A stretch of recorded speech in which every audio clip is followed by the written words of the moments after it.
Hi, this is Rob Richardson at Right On, and we've got the lovely Pauline Rowson. Hi, Pauline. Hi, Rob. You okay? Yeah, I'm fine, thank you very much. Still writing like a good un? I am indeed. And we're going to give us a little reading from your latest novel. Yes, yeah. I'll read a short bit from Blood on the Sand, which is the latest Andy Horton marine mystery crime novel. So, it's Wednesday.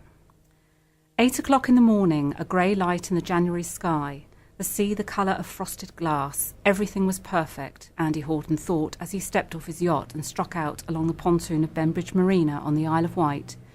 For the last 7 days he'd hardly thought about work, let alone dreamt of chasing villains and arresting scum on his CID patch in Portsmouth, just 6 miles across the Solent, though it could have been a million miles away as far as the landscape, population and crime statistics were concerned.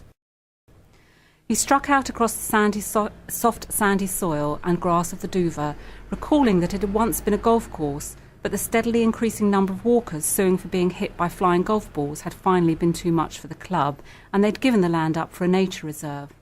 It was, he thought, a much better use of the beauty spot. Perhaps the seagulls agreed. Glancing up, he watched as they swooped low and then glided up on the keen morning air. God, they were noisy, and big buggers too. Wouldn't like to make enemies of them. They'd peck your eyes out as soon as look at you. Which reminded him of his boss, DCI Lorraine Bliss. Still, she was safely on secondment at HQ, thank God, and would be until the end of March. They were welcome to the Ice Maiden. Something was getting those goals going, though. A dead fox, probably, he thought, pushing his way through the thick and overgrown wind-sculpted gorse. The gulls were directly overhead now. Maybe he should turn back and leave them to their carrion. But he'd come too far, a few more paces, and he'd be out of this gorse and on the shore, breathing the fresh, salty sea air and feeling great. He rounded the bend and drew up sharply. Kneeling in front of him, he was surprised to see a woman crouching over what looked like one of the derelict's sandy bunkers. A polite smile formed on his lips. He made to speak when she spun round, and the words froze in his throat. As swiftly he took in her terrified pale blue eyes, ashen face, wet blonde hair and dirty sodden clothes. But it was what she was holding that sent his heart into overdrive. He was staring at the barrel of a gun, aimed at a part of his body that he hoped he'd still have some use for, despite his marital breakup. "It's okay, I won't hurt you, I'm a police officer," Andy Horton said as steadily as he could, and he hoped reassuringly, not sure whether stating his occupation would calm her or incite her to violence.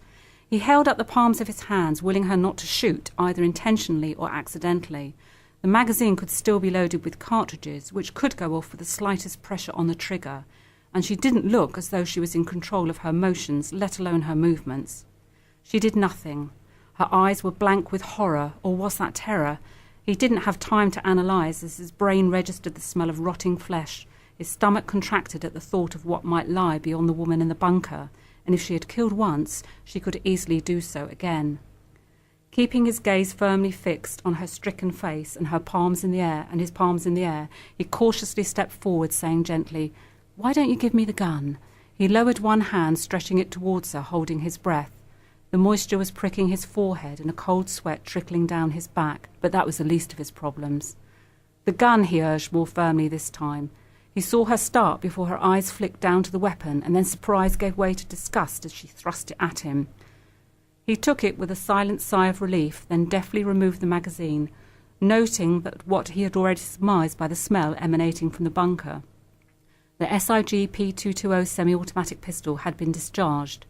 Removing a tissue from the pocket of his sailing jacket, he wrapped the magazine and gun in it, then seeing that the woman wasn't about to go anywhere, he stepped past her and peered into the bunker.